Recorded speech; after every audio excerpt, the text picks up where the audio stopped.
অসমৰ বিধানসভাৰ শীতকালীন অধিৱেশনৰ আজি দ্বিতীয় দিনাও ভোটাৰ্ছ পাৰ্টি ইণ্টাৰনেশ্যনেলৰ বিশাল প্ৰতিবাদ কৰে বৰপেটা জিলা, বাক্সা জিলা আৰু তামুলপুৰ জিলাত। APL, BPLৰ কাৰণে ৯৭% সংৰক্ষণৰ দাবীত আৰু বিঅফিচাৰ আইনৰ বিৰুদ্ধে গুৱাহাটীৰ চচলত সামূহিক ধৰ্ণা কাৰ্যসূচী ৰূপায়ণ কৰে।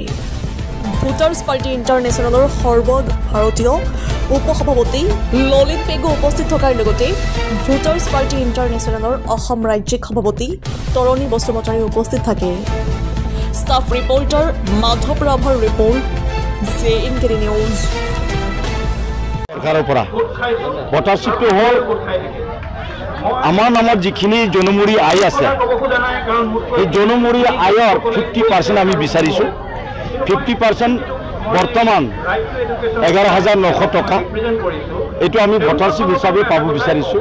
কিয়নো আজিকালি এইটো যুগত এতিয়া কাম নাই, এতিয়া শিক্ষিত ল'ৰা ছোৱালীবিলাকৰ কাম কম্পিউটাৰ লেপটপে কাঢ়ি ল'লে, আৰু যিবিলাকৰ কাম নাই, যিবিলাকে খেতি বাতি কৰি জীৱন যাপন কৰে, যিবিলাক হাজিৰা মুজিৰা কৰি জীৱন যাপন কৰে, তেওঁলোকৰ কাম নাই। তেওঁলোকৰ হাতৰ কাম কাঢ়ি ল'লে JCB, Poclain, bulldozer, dumper, tractor ইত্যাদি। গতিকে কাম বুলিবলৈ একো নাই। যদি কামেই নাই তেতিয়াহ'লে আমি কেনেকৈ পৰিয়ালটো পাৰ কৰিম? এইটোৰ কাৰণে এতিয়া আমাৰ দেশত বহুতো ধৰণৰ দুৰ্নীতি, ভ্ৰষ্টাচাৰ, মাৰ কাট, লৰাই ঝগৰা, হত্যা, লীলা, লুণ্ঠন, অপহৰণ এইবিলাক হৈ থকা বুলি আমি অনুভৱ কৰোঁ। গতিকে আমাক অৰ্থনীতি স্বাধীনতা লাগে, আমাক ভোটাৰশ্বিপ লাগে। এইটোৰ কাৰণে আমি ওলাই আহিছোঁ। আৰু এতিয়া বৰ্তমান এইটো সময়ত আমাৰ APL, BPL কোনোদিন MLA, MP জিকিব নোৱাৰে। APL, BPL কোনোদিন MLA, MP জিকিব নোৱাৰিব।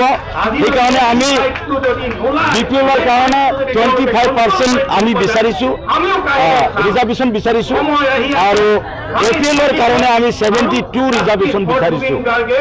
আমি টোটেল 97% আমাক APL, BPLৰ সংৰক্ষণ আমাক লাগিব, আৰু সেইটো আমি লাগি যাই থাকিম যেতিয়ালৈকে নহয়।